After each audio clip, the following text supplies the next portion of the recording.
तो वेलकम है दोस्तों, नमस्कार है आप सभी का। चलिए शुरू करते हैं आज का वीडियो। देखिए आज हिस्ट्री का पेपर करने वाले हैं जो कि एग्जाम हुआ है, और प्रीवियस ईयर में जितने भी लोग देखने वाले हैं डेफिनेटली बहुत सारे हेल्प होने वाले हैं। और इस एग्जाम में आपके जितने भी क्वेश्चन हैं वे सभी दिल्ली सल्तनत से जुड़े हुए हैं। दिल्ली सल्तनत से जुड़े हुए हैं। दिल्ली सल्तनत बोला जाता है इंग्लिश में, हिंदी में दिल्ली सल्तनत। आइए देखते हैं। तो हिस्ट्री का सेमेस्टर 3 का कोर पेपर 5 है। इसमें कितने क्वेश्चन सही हैं आपके, अगर आप अभी एग्जाम दे के आए हैं तो देख लीजिए कितने क्वेश्चन सही हैं, और अगर आप देने वाले हैं एग्जाम तो नोट करते जाइएगा, ठीक है।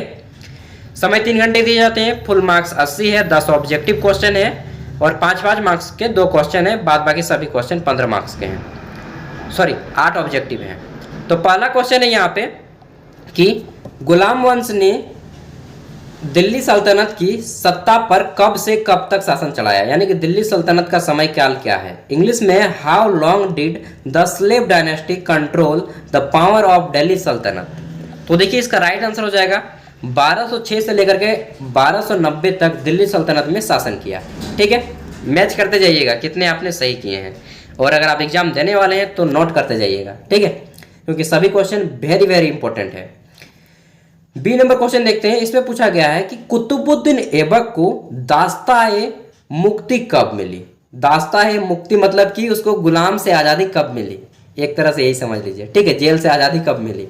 When did Qutbuddin Aibak get freedom from slavery. दास प्रथा से उसको मुक्ति कब मिली, आज़ादी कब मिली। तो देखिए उसको आज़ादी मिली थी कब, 1208 को। 1208 को। 1 मिनट रुकिएगा, हाँ घर जाने का समय हो गया और लाइन भी कट गया है तो इसलिए थोड़ा सा।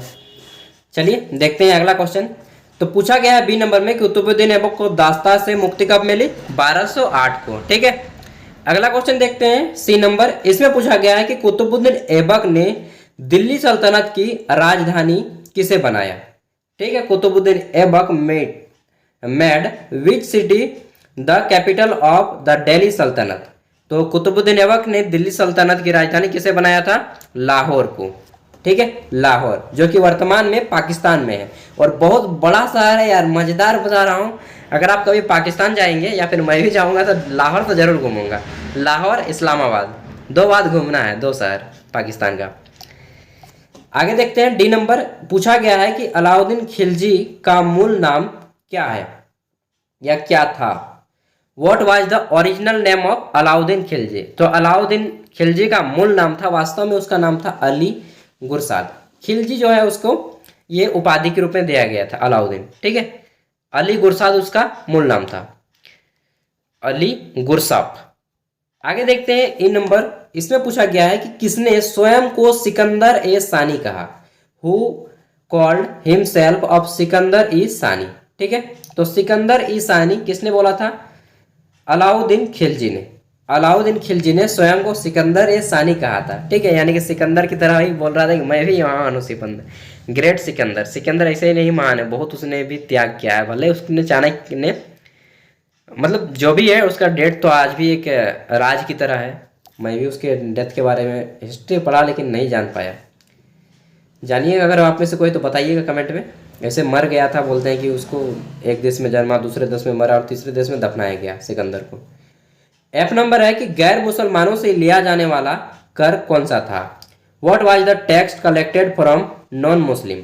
तो देखिए दोस्तों, मुस्लिम के अलावा जितने भी लोग मुसलमान राज्यों में रहा करते थे उनसे एक टैक्स वसूला कर जाता था, जजिया नाम से। इसको जजिया कर या जजिया टैक्स के नाम से जाना जाता था, ठीक है। आगे देखते हैं। और अकबर ने इस जजिया कर को समाप्त कर दिया था। क्वेश्चन है कि सल्तनत कालीन मुख्य भूमि कृषि कर क्या था। तो सल्तनत काल में जो मुख्य भूमि थी कृषि, उसको कहा जाता था, किस नाम से पुकारा जाता था, तो खराज। खराज के नाम से उसको पुकारा जाता था। एच नंबर देखते हैं। इसमें पूछा गया है कि दिल्ली सल्तनत के एकमात्र सुल्तान का नाम बताइए जिसने अपनी आत्मकथा लिखी। Name the only king of Delhi सल्तनत हु रॉट हिज ऑटोबायोग्राफी, ठीक है। तो ऑटोबायोग्राफी लिख डाला था किसने, फिरोज शाह तुगलक ने। ऑप्शन 4 इसका राइट आंसर हो जाएगा, फिरोज शाह तुगलक। और यही वह व्यक्ति था जिसमें ब्राह्मणों पर भी जजिया कर लगाया था, ठीक है। बहुत डेंजर आदमी था। आगे देखते हैं। आई नंबर, इसमें पूछा गया है कि मोहम्मद बिन तुगलक के देवगिरी का नया नाम क्या रखा। तो मोहम्मद बिन तुगलक ने जब अपना शासनकाल चला रहा था तो उन्होंने यार हटाओ इस देवगिरी का नाम, और उन्होंने एक मुस्लिम नाम रखा दौलताबाद। ठीक है, क्या नाम रखा? दौलताबाद। तो what was the new name begin to Devagiri by Mohammad bin Tughlaq. ठीक है, तो दौलताबाद कर दिया, देवगिरी से दौलताबाद, दोनों दौ से स्टार्टिंग है। अंतिम क्वेश्चन है ऑब्जेक्टिव में कि भक्ति आंदोलन के प्रवर्तक कौन थे। देखिए, रामानुजाचार्य है, शंकराचार्य है, रामानंद है, कबीर है। कौन है जी? जा रहे हैं। ठीक है, तो चलिए देखते हैं। दोस्त बुला रहा है, घर जाने के लिए बोल रहे हैं, बोल दिए हैं, लेट होगा थोड़ा। तो भक्ति आंदोलन के प्रवर्तक कौन थे? तो इसका राइट आंसर हो जाएगा शंकराचार्य। ठीक है, शंकराचार्य इसका राइट आंसर हो जाएगा। नेक्स्ट क्वेश्चन देखते हैं। अब आते हैं 5 अंकों वाले क्वेश्चन, सॉरी 4 अंकों वाले क्वेश्चन, और इसमें आपको 4 अंकों वाले 2 प्रश्नों के आंसर करने हैं। यानी कि क्वेश्चन नंबर 1 जो है आपका 16 मार्क्स का है, और बाकी सभी क्वेश्चन 16 × 5 = 80, 16 मार्क्स के ही होंगे। ठीक है, मैंने पेपर को नहीं देखा था, 15 मार्क्स के बोल दिया था, इसलिए सॉरी हाथ जोड़ के। देखिए, जजिया टैक्स पे आपको लिखना था नोट। जजिया टैक्स किसे कहते हैं? तो एक ऐसा कर जो कि गैर मुसलमान लोगों पे लिया जाता था, और यह मुसलमान राज्यों पे, जहाँ का जो शासक था मुसलमान था एक, और वहाँ पे अगर गैर मुसलमान लोग रहते हैं, मुसलमान के अलावा अगर कोई अदर कम्युनिटी के लोग रहेंगे, अदर रिलीजियस के लोग रहेंगे, अदर धर्म के लोग रहेंगे, तो उस पर एक टैक्स लिया जाएगा, जजिया। वही टैक्स था जजिया। ठीक है, इसके बारे में आप डिटेल में एक्सप्लेन कीजिएगा। बी नंबर है रजिया सुल्तान, जो भारत की प्रथम महिला शासिका थी। ठीक है, रजिया सुल्तान, इसके बारे में डेफिनेटली लिखिए। बहुत मतलब क्या बोलते हैं, ताकतवर महिला थी, जो कि एक लेडी में जनरली जो सांस नहीं होता है, इनमें यह सांस थी। ठीक है, अब आता है ग्रुप बी। ग्रुप बी में आपको 16 अंक वाले 4 प्रश्नों के आंसर करने हैं, और 16 अंक वाले क्वेश्चन का आंसर अगर आप लिखने जा रहे हैं तो मैं बता दूं कि इसका आंसर कीजिएगा 350 से 450 शब्दों के बीच में। अब डिपेंड करता है कि आपकी स्पीड कैसी है। स्पीड अगर धीरे है तो 450 शब्द लिख दीजिए, 300 शब्द लिख दीजिए, काफ़ी है। स्पीड अगर ज़्यादा है तो 450 या 500 शब्द में आंसर कर दीजिए। ठीक है, देखते हैं। तो इसमें पहला क्वेश्चन है कि कुतुबुद्दीन ऐबक की उपलब्धियों का वर्णन करें। Describe the achievement of Qutubuddin Aibak. Question number 3 देखते हैं। इसमें पूछा गया है कि अलाउद्दीन खिलजी की बाजार नियंत्रण नीति को बताना है। Describe the market control policy of Alauddin Khilji. तो बाजार नियंत्रण की नीति इनका बहुत डेंजर नीति था, और अक्सर एग्जाम में पूछा जाता है। 4 नंबर है फिरोज शाह तुगलक की उपलब्धियां क्या क्या थी। Describe the achievement of Firoz Shah Tughlaq. 5 number में पूछा गया है बलवन के राज तत्व सिद्धांत का वर्णन करें।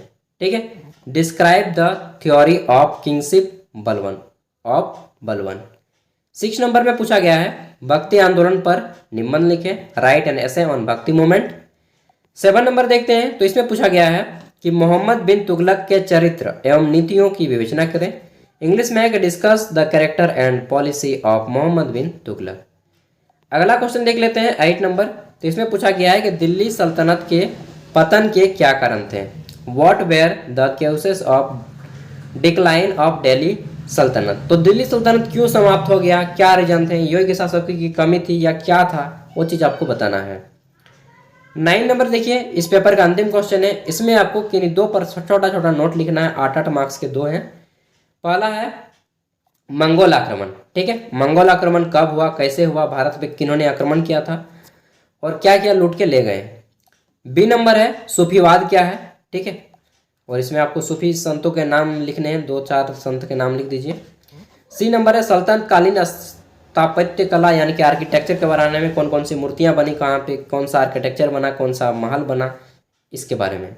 और डी नंबर है सिकंदर लोदी के बारे में बताना है। ठीक है, तो सब इजी क्वेश्चन है। मुझे नहीं लगता कि जो लोग पढ़ के गए होंगे थोड़ा सा भी, अगर 1 सप्ताह भी अगर आप अच्छे से पढ़े होंगे ना दिल्ली सल्तनत को, तो डेफिनेटली आप सभी क्वेश्चन का आंसर बहुत ही ईजी पूर्वक कर जाएंगे। ठीक है, और वैसे भी ये सब एग्जाम में जान नहीं होता है ग्रेजुएशन के एग्जाम में, और मैं आपको सभी का प्रीवियस ईयर क्वेश्चन पेपर दे ही रहा हूँ।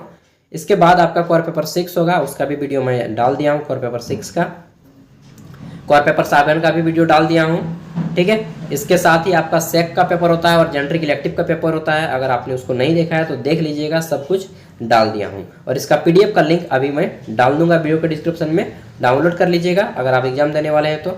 और अगर आपका कोई दोस्त आमने सामने या पड़ोसी कोई भी हो पढ़ाई कर रहा हो तो प्लीज़ उन तक वीडियो को शेयर कीजिएगा।